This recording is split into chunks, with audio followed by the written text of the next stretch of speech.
एक गांव में लखन नाम का एक व्यक्ति रहता था। वह गांव में आलू पूरी का ठेला लगाया करता था। लखन बहुत दयालु व्यक्ति था और उसके आलू पूरी काफ़ी लोकप्रिय थे।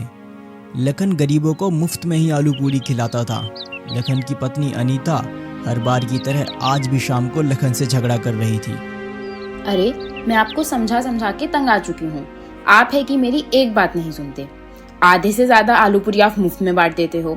अगर ऐसा ही हाल रहा तो वो दिन दूर नहीं जब हमें कटोरा लेके घर घर जाके भीख मांगनी पड़ेगी। मैंने तुमसे कितनी बार कहा है अनीता, रोज रोज मुझसे झगड़ा मत किया करो।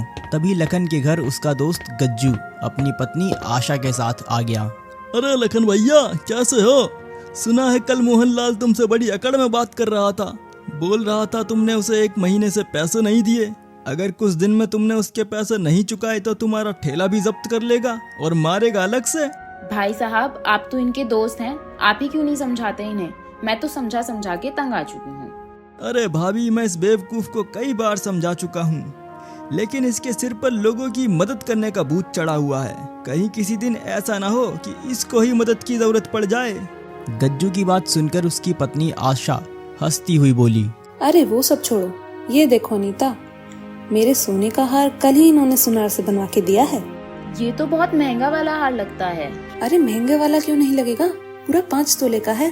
अनीता आशा के हार को हाथ लगाकर देखने लगी। तभी अचानक आशा पीछे हट गई। बुरा न मानना अनीता, कल ही खरीदा है और तुम्हारे हाथ भी गंदे हैं। कहीं तुम्हारे हाथ लगने से ये काला ना पड़ जाए। अच्छा, मैं तुम्हें यही हार दिखाने के लिए यहाँ पर आई थी। अब हम चलते हैं। आशा और गज्जू वहां से चले गए और अनीता गुस्से में सोने चली गई। अगले दिन लखन अपने आलू पूरी का ठेला लेकर बाजार में चला गया। लखन के बगल में ही मुखिया का खास आदमी सोहन भी ठेला लगाता था। सोहन लखन को देखकर गुस्से से बोला, आज भी अपने आलू पूरी मुफ्त में बांटेगा? सोहन भैया, मैं सिर्फ गरीबों से पैसे नहीं लेता। अबे बेवकूफ, आलू पूरी यहाँ पे कौन से कार वाले खाने आते हैं? सब गरीब ही खाने आते हैं। तेरी ये गरीबों को मुफ्त में खिलाने वाली आदत मुझे बर्बाद करके मानेगी। ये तो कोई बात नहीं हुई सोहन भैया, किसी गरीब को खाना खिलाना तो पुण्य का काम होता है। लगता है तू ऐसे नहीं मानेगा, तेरी मुखिया से शिकायत करनी पड़ेगी। इतना कहकर सोहन अपना ठेला लेकर मुखिया के पास चला गया। सोहन को गुस्से में देखकर मुखिया बोला, क्या बात है सोहन, आज इतना गुस्से में क्यों है? मुखिया जी, वो लखन मेरे बगल में ही ठेला लगाकर लोगों को मुफ्त में खाना खिला देता है। अब आप ही बताइए, जब लोगों को मुफ्त में आलू पूरी खाने को मिलेगा तो भला वो मुझसे क्यों खरीदेंगे? मेरा तो बहुत नुकसान हो रहा है। सोहन की बात सुनकर मुखिया गहरी सोच में डूबकर बोला, तो चिंता मत कर, उसका एक उपाय है मेरे पास। इस लखन को गरीबों को खिलाने की बहुत आदत है ना। आज के बाद इसके पास इतने गरीब आएंगे कि लखन उन्हें खिलाते खिलाते कंगाल हो जाएगा। मैं आपकी बात का मतलब नहीं समझा। अगर तू समझता होता तो मेरी जगह ना होता। तू निश्चिंत होकर यहाँ से चला जा। सोहन वहां से चला गया। अगले दिन मुखिया ने अपने लोगों को इकट्ठा करके उनसे कहा, सुनो, तुम सबको यहाँ पे मैंने एक खास काम के लिए बुलाया है। आज से तुम सब लोग गरीब बनकर लखन के ठेले पर जाओगे और उसकी आलू पूरी खाकर आओगे। देखता हूँ लखन कब तक मुफ्त में आलू पूरी खिलाएगा। अगले दिन मुखिया के सभी आदमी गरीब बनकर लखन के ठेले पर पहुंच गए और उस दिन उन सब ने किसी भी ग्राहक को आने का मौका नहीं दिया। उस दिन के बाद वो सब रोज वेश बदल कर जाते और लखन के मुफ्त में आलू पूरी खाते। कुछ ही दिनों बाद लखन कर्जे में आ गया और अब कर्जदार उसे परेशान करने लगे। लखन परेशान होकर ठेला लगाकर खड़ा था। तभी मुखिया का आदमी संजू और सोहन वहां पर आ गए। क्या बात है लखन, आज कैसे मुँह लटकाए बैठा है? ऐसी कोई बात नहीं है मुखिया जी। आज तेरे चेहरे पे वो चमक नहीं दिखाई दे रही। अरे चमक कहाँ से दिखाई देगी मुखिया जी? लखन भैया को गरीबों को मुफ्त में खिलाने का शौक चढ़ा था, लेकिन अब तो उनके खुद के भूखे मरने के दिन आ गए। ऐसा कुछ नहीं है संजू भाई। अगर ऐसा नहीं है तो तेरा मुंह क्यों लटका हुआ है? संजू सही कह रहा है मुखिया जी। लखन, मुझे तेरी एक बात समझ में नहीं आती। तू गरीबों को ही आलू पूरी मुफ्त में क्यों खिलाता है? भाई, अमीरों में क्या खाटे लगे हैं? क्या अमीर इंसान नहीं होते? किसी भूखे को खिलाना तो पुण्य का काम होता है मुखिया जी। और किसी का कर्ज ना चुकाना भी तो बड़े पाप का काम होता है ना लखन। मैं आपकी बात का मतलब नहीं समझा। तू अच्छी तरह से समझ रहा है कि मैं क्या कहना चाहता हूँ। आज ही मेरे पास सीताराम और मोहनलाल तेरी शिकायत लेकर आए थे और बोल रहे थे काफ़ी दिनों से तूने उनके पैसे नहीं दिए। मैं उनके पैसे जल्द लौटा दूंगा मुखिया जी। अगर 3 दिन में तूने उनके पैसे नहीं लौटाए तो गांव में पंचायत बिठाकर 30-30 चप्पलें तेरे सर पे पड़वाऊंगा, डोंगी कहीं का। इतना कहकर मुखिया वहाँ से चला गया और वहाँ पास खड़े लोग उस पर हंसते रहे।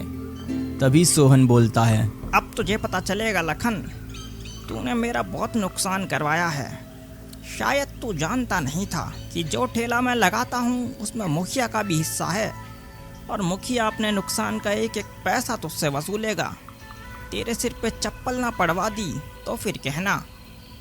रात में लखन जैसे ही अपने घर में घुसा, उसकी पत्नी ने उसे देखकर चिल्लाना शुरू कर दिया। आ गए सच्चाई के देवता, तुम्हारे पीछे गांव का मुखिया आया था। तुम्हें पता है कितना जलील करके गया है मुझे, और तुम्हें कितनी गालियां देकर गया है।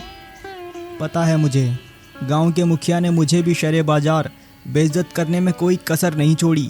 मेरी तो यह सोचकर हालत ख़राब हो रही है कि 3 दिन के अंदर पैसे का इंतज़ाम कहाँ से करूँगा। अब यही दिन देखना बाकी रह गया था। ले देकर हमारे पास यही एक घर था, अब तो मुझे ये भी बिकता हुआ नजर आ रहा है। जाओ, इस मकान को बेचकर गरीबों और भूखमरों को मुफ्त में खिला देना। इतना कहकर अनीता पैर पटकते हुए कमरे में चली गई और लखन पूरी रात नहीं सोया। अगले दिन लखन फिर से ठेला लेकर बाजार की ओर चल दिया। लखन आज बहुत उदास था। वो अपना ठेला एक बरगद के पेड़ के पास खड़ा करके रोने लगा। हे भगवान, मैंने सुना था तू हमेशा दयालु लोगों की मदद करता है। मैंने तो गरीबों को मुफ्त में आलू पूरी खिलाकर पुण्य का काम किया और उसके बदले मुझे क्या मिला? गांव का मुखिया सरे बाजार में मेरी बेइज्जती करके चला गया।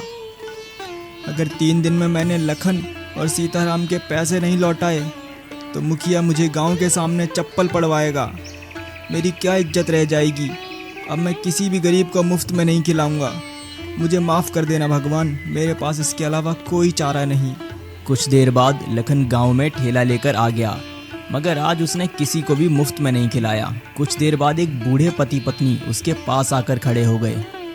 हमने सुना है बेटा कि तुम गरीबों को मुफ्त में खिलाते हो। हम पति पत्नी 3 दिन से भूखे हैं।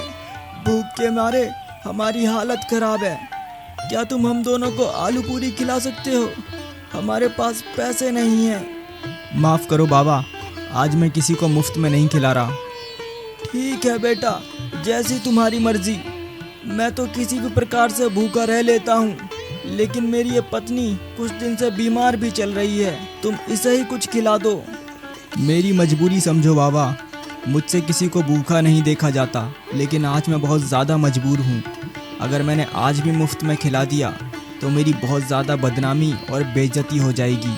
मेरे पास पैसे तो नहीं है बेटा, लेकिन हाँ, कुछ जामुन की गुठलियाँ पड़ी हैं। तुम उन गुठलियों के बदले मुझे और मेरी पत्नी को आलू पूरी खिला सकते हो। लखन को उस बुजुर्ग पर बहुत ज़्यादा तरस आया। ठीक है बाबा, लाओ उन गुठलियों को दे दो। मैं तुम्हारा आशीर्वाद समझकर रख लेता हूँ। उस बूढ़े ने एक पोटली लखन के हाथों में थमा दी।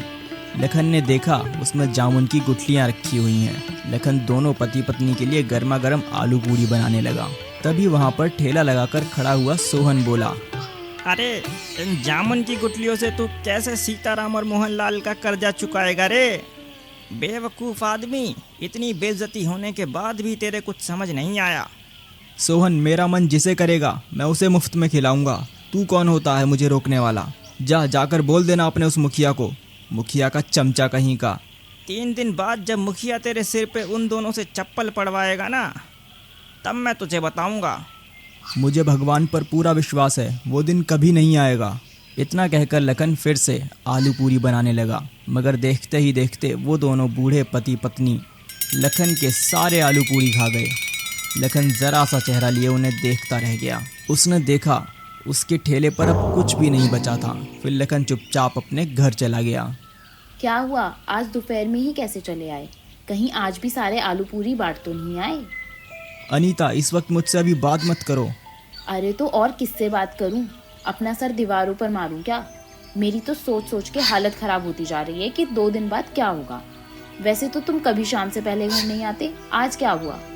लखन ने अपनी पत्नी को सारी घटना बता दी। हे भगवान, इस आदमी का मैं क्या करूं? इसने तो बेवकूफ़ीपन की सारी हदें पार कर दी। अरे उन दोनों को सारे आलू पूरी खिलाने की क्या जरूरत थी? मुझे लगा था वो 2 या 3 से ज़्यादा नहीं खाएंगे। लेकिन उन्होंने तो देखते ही देखते सारा ठेला साफ कर दिया। लाओ मुझे भी दिखाओ, आखिर उन दोनों ने कौन सी जामुन की गुठलियां दे दी हैं जिसके बदले तुम सारे आलू पूरी आज उन पर लुटा कर आ गए। वहाँ पर खड़े लोग तुम्हारा मजाक गलत नहीं उड़ा रहे थे। भला कोई जामुन की गुठलियों के बदले आलू पूरी खिलाता है क्या? मैंने उन जामुन की गुठलियों के बदले उन्हें आलू पूरी नहीं खिलाई अनीता। उन दोनों के चेहरे से साफ झलक रहा था कि वो कई दिन के भूखे हैं। लाओ दो, मैं भी तो देखूं उन गरीबों के उपहार में ऐसा क्या है। लखन ने उदास मन से वह पोटली अपनी पत्नी को दे दी और पोटली में जामुन की गुठलियां देखकर अनीता गुस्से से चीखते हुए बोली, हाय राम, इन जामुन की गुठलियों का अब मैं क्या करूं? लगता है तुम्हारी किस्मत में सीताराम और मोहनलाल के हाथों चप्पल खाना ही लिखा है। अब जो होगा देखा जाएगा अनीता। अगर भगवान ने मेरी किस्मत में गांव वालों के सामने बेइज्जती ही लिखी है तो उसे कोई नहीं टाल सकता, कोई नहीं बदल सकता। लखन वहां से चला गया और 2 दिन बाद लखन पंचायत में सिर झुकाए खड़ा था।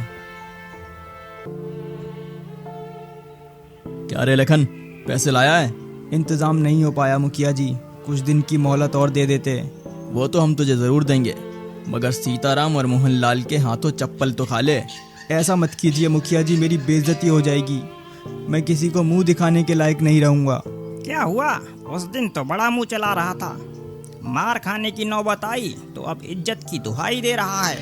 मुखिया सीताराम और मोहनलाल की ओर देखकर बोला, देखते क्या हो, मारो इस दानवीर को चप्पलों से, बड़ा दानवीर बना फिरता है, मक्कार कहीं का।